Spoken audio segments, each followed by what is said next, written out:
Hello everyone, I'm Colin Graham. I'm the animation director on Watch Dogs, and today I'm excited to present to you a vertical slice of the Watch Dogs free roaming experience. So actually, this is not a mission. Everything we're going to showcase today is completely systemic, and we're free to do as we please. We start off in the wards, the low-income district of our interpretation of Chicago. When creating the world of Watch Dogs, we wanted to stay true to the city and give a unique flavor to each and every neighborhood, not only in terms of the architecture, but also in terms of the people that you'll encounter and what is happening in their day-to-day lives.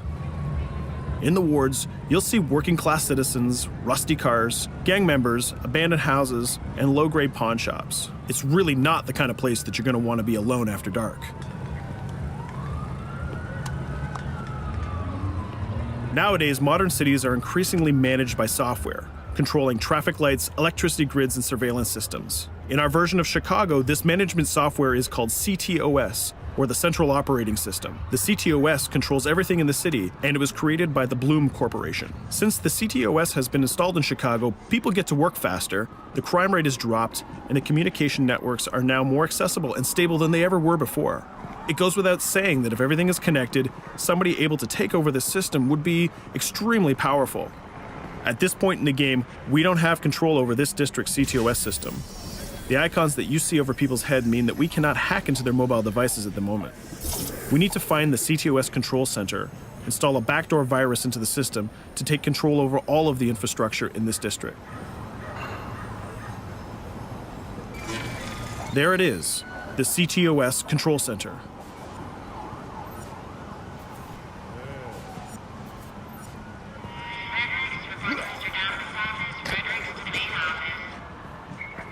Watch it. You're walking someplace you got no business. It's heavily guarded. Let's see if we can find the server access codes from a distance.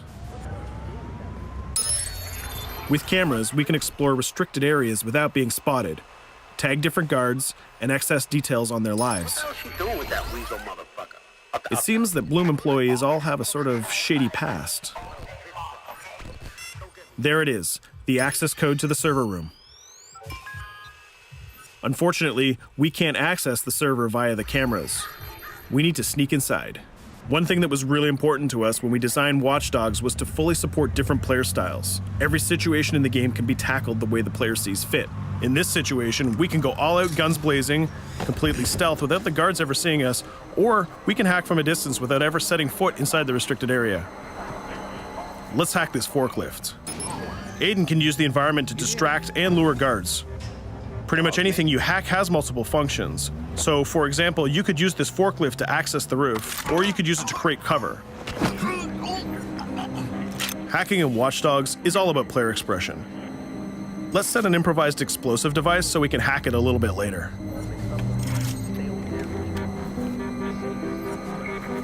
You'll also notice Aiden's low-profile stance. This indicates when the guards are unaware of our presence. We'll try to reach the upper level of the building to see if we can gain a vantage point over our opponents. Everything in the environment can be hacked, so we're going to make some dynamic cover. That's how you spend a day off. Some quality meat. We'll use this forklift to lure the guard towards our IED that we set earlier. Let's see how this plan unfolds. You're working them on.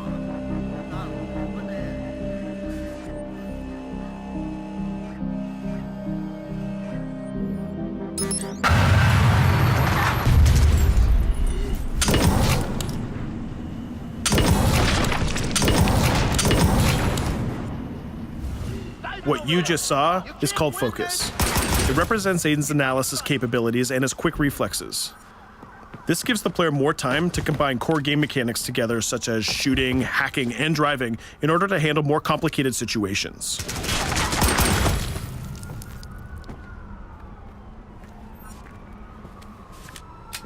Now we can access that control room.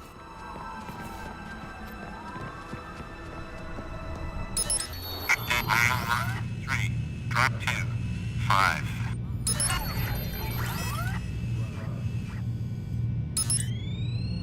Now we'll be able to hack all of the devices connected to the CTOS within the districts. Thousands of cameras, traffic lights, the electricity grid, and most importantly, all of the citizen information profiles. We can also benefit from the Chicago Police Department crime prediction system, which uses facial and pattern recognition to spot potential criminals or potential victims. Since this is a pretty rough neighborhood, I'm pretty sure we're going to stumble on some suspected criminal activity pretty soon. And there it is. The system just pushed an alert of a potential crime. We can see the system trying to triangulate the location on our minimap. Take note, this isn't a mission. This can happen anywhere at any time. We've just spotted a potential victim.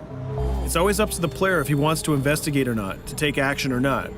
So let's see how this turns out. Yeah, you're right. Could I just...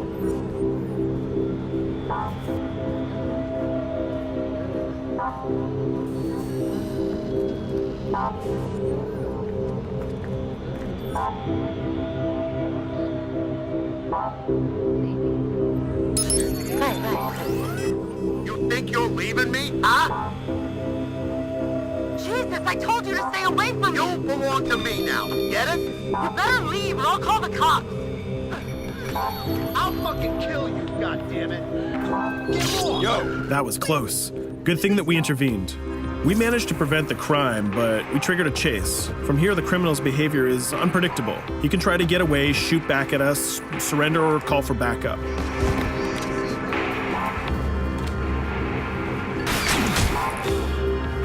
It seems like he decided to get away by car. Let's chase him down. In Watch Dogs, we have a wide variety of vehicles. Each one of them has their own unique properties and handling. Let's see how we can use the CTOS to our advantage to neutralize this criminal and leave the cops to deal with him later.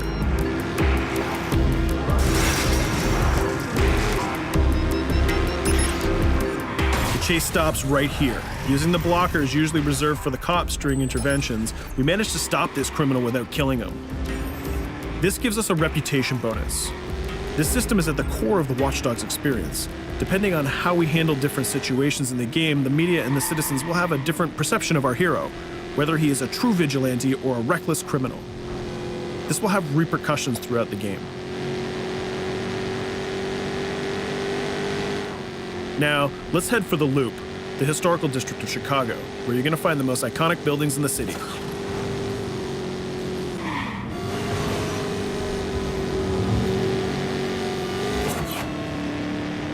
We're going to go to a gun shop to see what arsenal is available for players. The economy is a big part of Watch Dogs. Players will be able to grow their arsenal with weapons and craft their tools in order to increase their power and their hacking abilities.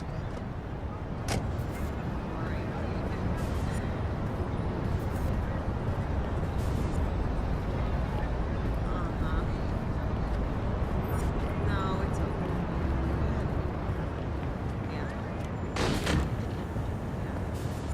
You will find all of the weapons that you would expect in a traditional shooter. Pistols, assault rifles, guns, sniper rifles, and grenade launchers, just to name a few. A lot of bullets were fired in our last encounter with the CTOS guards. Let's stock up on some more ammo. Finding everything.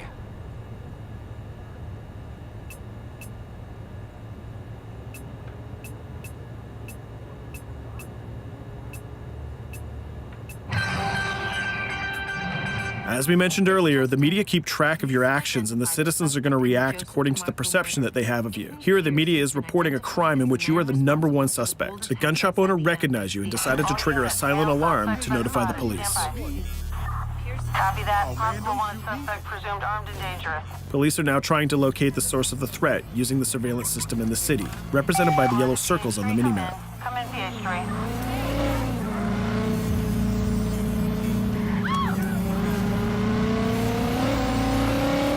Aiden is able to stall their efforts by hacking into their communication systems while avoiding the scanning areas.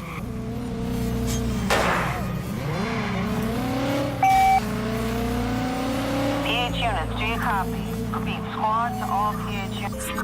Once they've lost our trail, we can go back to our activities.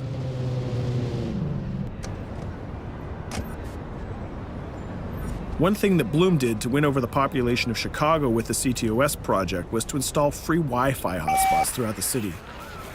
Free Wi-Fi is cool, but not very safe with someone like Aiden Pierce around. Hacking into this box is going to give us access to every device that's connected to it. So let's see where that brings us.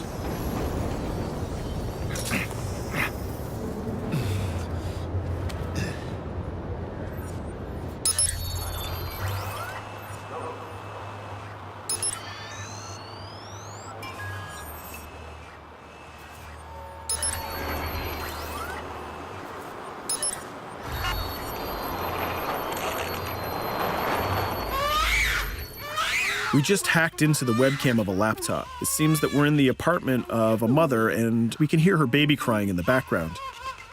Her bank information is in her mobile phone sitting right there on the table in front of us. It's totally up to the player whether we decide to steal it or not. Of course, this won't affect our reputation because nobody can witness this action. Just like in real life, nothing is totally black or white, but rather many shades of gray.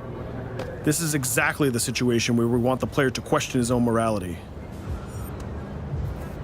Let's go withdraw that money. If you think that you're alone, think again. Aiden is not the only hacker in town.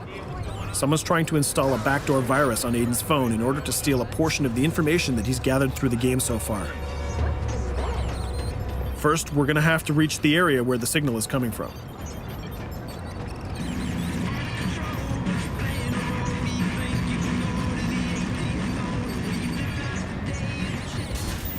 Using our profiler, we're going to try to identify the hacker before the installation finishes.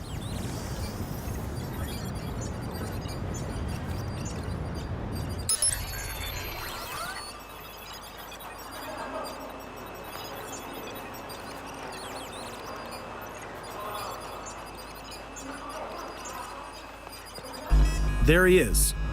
In Watch Dogs, things aren't always what they seem to be. This is actually another player that seamlessly came into our single-player experience. Let's not let him get away with this. We're gonna teach this guy a lesson.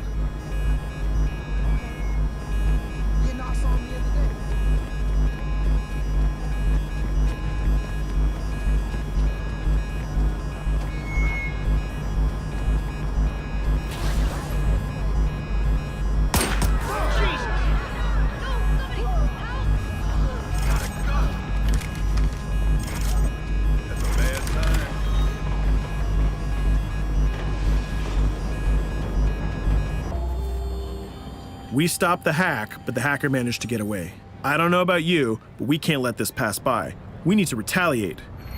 Using the grid, let's see if we can find that second player. There he is. Let's enter his game seamlessly.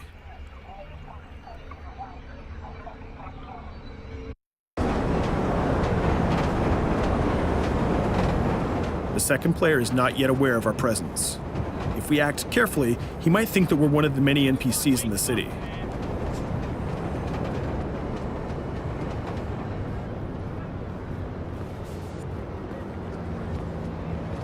What was that?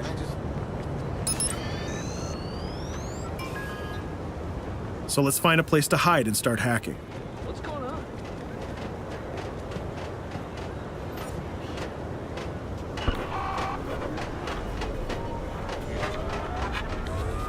The second player has just been alerted that a breach has occurred on his phone.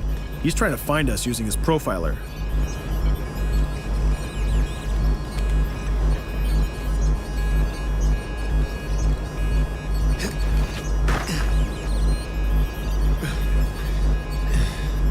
He's dangerously close. Let's hide in the car. We're spotted. Let's get out of there.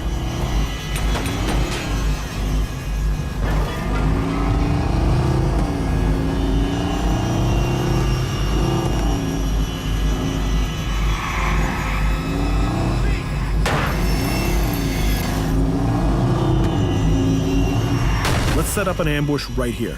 By dragging the other player back here into the alley, we make sure that no civilians get hurt during the firefight. We didn't succeed in hacking the second player, but we did get a little bit of revenge. So that's what we have time for today. We hope you enjoyed our quick gameplay session. Stay tuned for more about Watch Dogs.